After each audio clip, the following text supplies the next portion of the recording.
Hi, everyone. My name is Nicole Leinbach-Vila. I'm looking forward to being with you guys today. Just a short hello of who I am. I work with Retail Minded. I'm the founder of that, as well as the co-founder of the Independent Retailer Conference. I also write for Forbes. I'm an author and the spokesperson for Small Business Saturday. So more or less, that means I research retail all the time. So I'm here today to talk to you about how you guys can maximize your point of sale experience. And we're going to look at ways that you can really elevate the sales that are happening at that last moment of interaction with your customers in your store at that checkout experience. I often call it POS, so your POS checkout. So let's go ahead and get started. So this is probably a familiar sight to most of you guys, right? It's a big box retailer right at their checkout experience.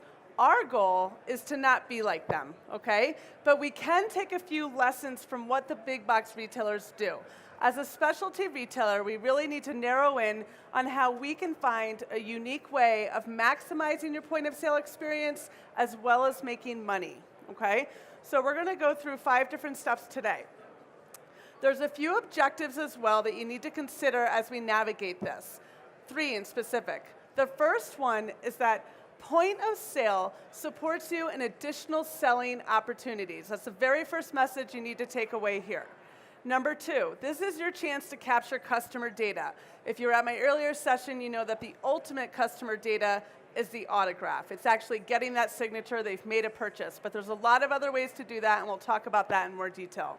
And next, you want to increase future selling opportunities. So if you feel like your point of sale experience isn't up to par, these next 5 steps are going to help you launch yourself to make more money, capture more customer data, and ultimately stay in touch more with your consumers. So POS goal number 1, you need to incorporate strong signage. You have to remember that if you're standing in your customer's shoes, what are they thinking? They're finally at that point of sale area. It means they've made a decision to make a purchase. But what else can communicate with them at that very moment? You want to be able to answer questions, engage your customers, and encourage more spending. So how can you do that? You can offer details on current promotions that might be taking place or upcoming sales in your stores. You can talk about any specials or community events even. You absolutely must offer details on your return policy or any other store policies in general. Don't neglect the opportunity for gift card selling here also, particularly if it's near the holidays or any other time of year really where birthdays are always taking place. Possibly you just have a good reason to sell a gift card on any given day because someone wants to give someone a special something. So don't ignore that. Your email lists are very critical at that point of sale experience as well. Who here confidently gets an email from every customer during checkout? Not one hand went up. This is an opportunity, guys. If you incorporate that into your checkout strategy, you now have a constant increase in the contacts of which you are staying in touch with your customers.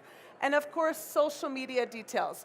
Make sure you're sharing yours, but also give them a way to connect with theirs. I've seen some retailers put actual iPads that flip from back to forth, and you can engage instantly on social media right there. That is the future of our consumer experience, so why not do it? So you have to consider when you're incorporating signage that 1/3 of your customers don't want to talk to you. That's reality. Research tells us 1/3 of customers don't want to talk to store staff. So even in that checkout experience, you have to consider, am I communicating everything I can with them? Probably not. You can't rattle off all the things happening in your store. So that store signage is critical. You want to make sure, though, that it's easy to update, that you can change it frequently or as needed so that it doesn't become overlooked. I talk to a lot of retailers throughout the year, and that's often what they tell me. They say, you know what? It's just so hard. I don't have time. Then take the time to put a strategy in place that makes sense for you. Use large font. 30+ font is typically the minimum font size you should use. Consider who your average customer is, though. Do they need a larger font? I've actually seen some fantastic retailers who have reading glasses right there under their checkout, ready to pull out in case they see anyone squinting. And of course, keep the colors classic and bold. It just makes for easy reading in your signage. Your next goal during that point of sale experience is to create strategic displays.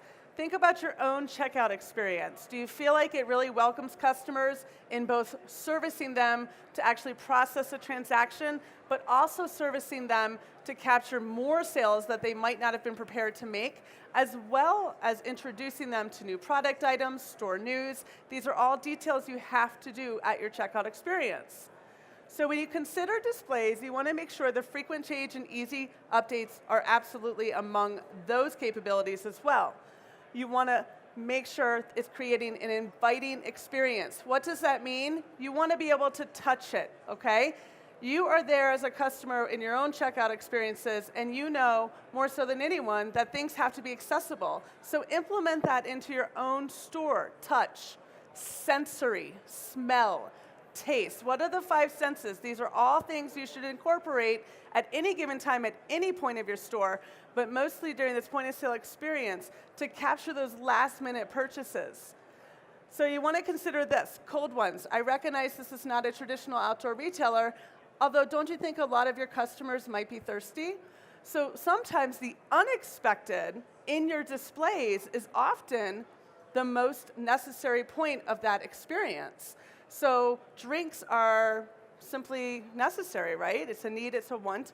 So consider how you can sometimes offer things into that point of sale experience that might be a little bit unexpected for you, but it's meeting the needs of your customer. So displays. You want to support stores in gaining sales. That's what a display's job is. If a display is not helping you make sales, it's not doing its job. So consider this. This is a point of sale. Although it is a gift store, you can mimic this same experience to you. It's inviting. As someone approaches it, they see more inventory, okay? What is that inventory? You know, is it going to engage them? You can see the countertop up there as well has layers and pieces and things that will provoke the customer to want to touch and experience it. That's always your goal. Displays should as well be easy to update and change. I cannot stress this enough between signage and displays, because the reality is the more complicated it is, the less you do it. So you want to make sure that frequent change is easy. You can simply rotate something out, put something new on. Plus, displays should absolutely avoid clutter, okay? I call this the purse space. As a woman, you often have a purse. As a man, you might have a backpack. Either way, you need space, right? Most of us aren't writing checks nowadays, but you're putting something on that counter. Look at your own point of sale counter. Can you put something on it comfortably? Can your customer comfortably put something there? That's a question to challenge yourself with. And you want to make sure this purse space welcomes your customer to be comfortable during that final transaction, that final lasting impression that you're giving that customer. So this right here, for example, would be a purse space, but to the right of it, I want you to notice how the actual point of sale management system is tucked away. You can do this in a variety of ways, but what you don't want to do is have that clutter overwhelming on that space, okay? Your purse space should be open and clear, and the actual inventory management or POS system that you're using should take up as minimal space as possible. Your bags, your ribbons, your tissue paper, anything else you might use for packaging should be underneath. I've seen some great wall displays as well positioned on the back behind point of sale areas. But what you need to do is keep the purse space open, okay? And don't forget, business cards, gift cards, these are all things as well that in this area you want to make sure you can push forward to your customer. The next goal is you want to introduce the right product, okay? So what good is a point of sale area if you don't actually have any product to sell? I'm going to ask this, and hopefully you'll all raise your hands, but who here right now can confidently say they do not have the right product at their POS space? So you're all good? I can't wait to hear about this, because we have some great examples today, and ultimately, we're filling needs and wants. So who here has product under $20? Over $20. Okay. So what we're going to do is we're going to look at some ideas that might blend well into a retailer. Now, of course, you guys are each your unique own retailer, so you have to consider that. But just for point of example, your point of sale, for example, drinks, this is POS approved. Drinks, energy bar, purchase hand warmers, sunblock, this got messed up, I apologize. What would not be good would be like bulk food, scuba gear, performance gloves that would calculate to over $20. You want to introduce items that make sense and are impulsive, as well as meet the needs of your customers. So I have a few examples even from here today. I love this. Have you guys seen this? The pocket disc? So this is $10 retail. It varies from $10 to $20 retail. This is an impulsive item. This is something that the customer does not walk into your store thinking they need, but they very well could grab it as they're already making a transaction with you. This is also from the same company, Pocket Disc, a hacky sack. This is $5 at retail, okay? You also want to consider some of the needs. People need chapstick, right? Their performance chapstick, their performance sunscreen. This is Beyond Coastal, just up the aisle here. These are things that customers need. So you want to consider introducing items that make sense for your customer. Something like this would be impulsive. It's considered a belt, a tie-all. You could use it to wrap up your yoga mat, or you could use it as a belt. There's so many different things. The reason I'm showing you this is because it's likely not something that your customer says, I need that. But as they're waiting to check out and they see it, they're intrigued by it, they're fascinated, and they recognize that it's something they could use because it's at the right price point. It's under $20. Everything here is under $20, and that's the goal. You want to introduce items that are 20 or under, and we'll break that down in more detail as well. Make sure that your displays in which you're showcasing them are accessible. Remember, this is an impulsive opportunity at your point of sale. This leads us to our next point in making sure that you have the right price point approved products. Price point approved means that you're introducing items that make sense during the checkout experience. Who wants to make more money? I've worked with retailers who looked at the POS as, rather than just different products, they looked at it as a category of business. They've been able to introduce 10, 15% stronger profit in their store directly by looking at point of sale as a category of business. Okay? If you start to look at POS as a category of business, you're able to reevaluate and then ultimately strengthen how much money you can make here.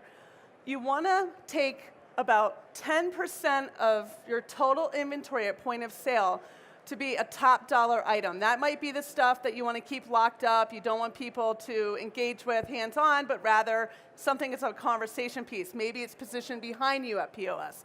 But this is limited, it's 10%, it could even be 5%. For many retailers, it might be 0. But your average retailer will introduce about 10% of product that is over $20, okay? Under $10 is 50%.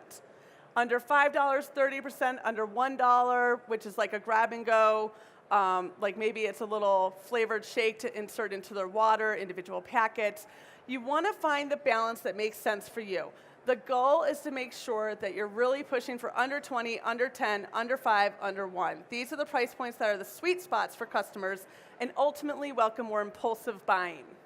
Your profit margin should be 100% plus margin when ideal. Now, I realize that's not possible for all your items, but there are products out there where you're going to get a 100% plus margin, 200%, 300%. You need to find the right products to introduce to this category within your business.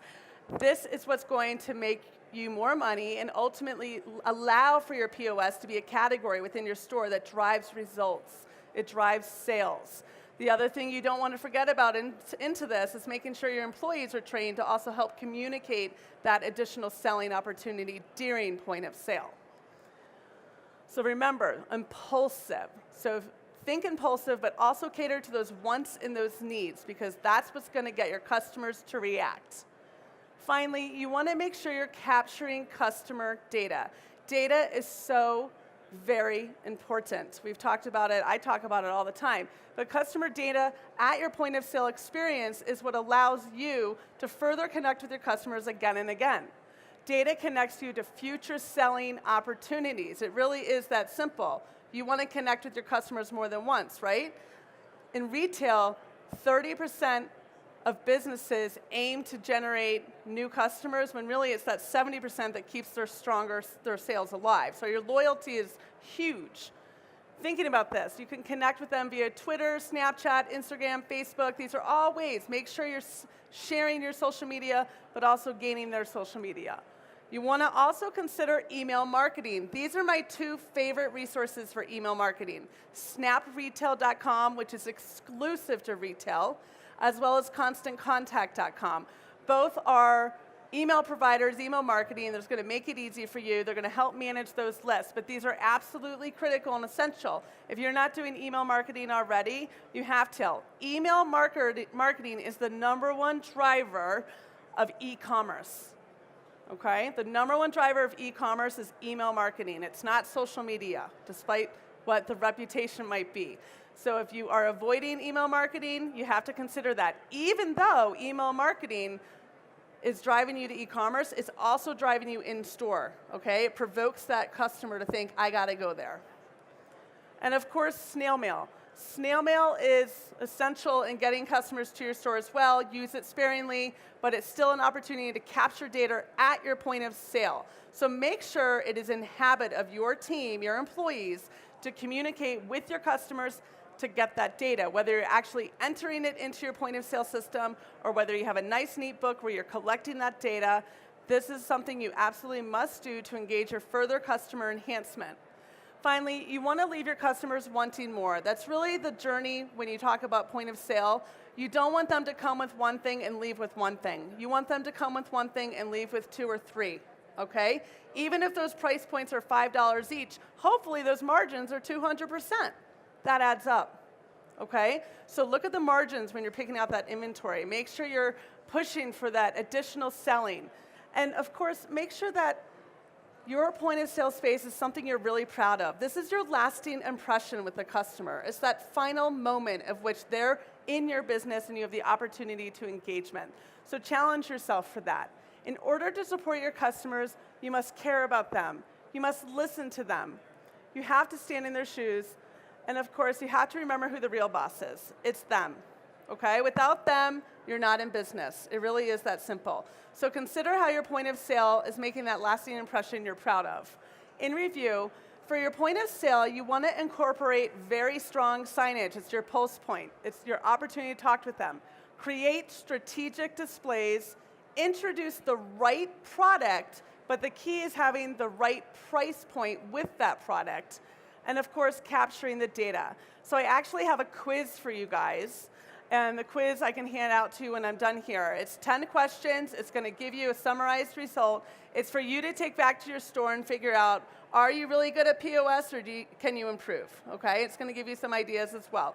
So hopefully you guys will look at your point of sale as a category opportunity to strengthen, make more money, and ultimately have a stronger, more successful retail experience.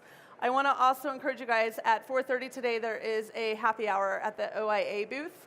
And so that is downstairs, lower level. So the OIA will have happy hour at 4:30 today, so hopefully you guys will enjoy that as well. Here for questions if you need me. Thank you.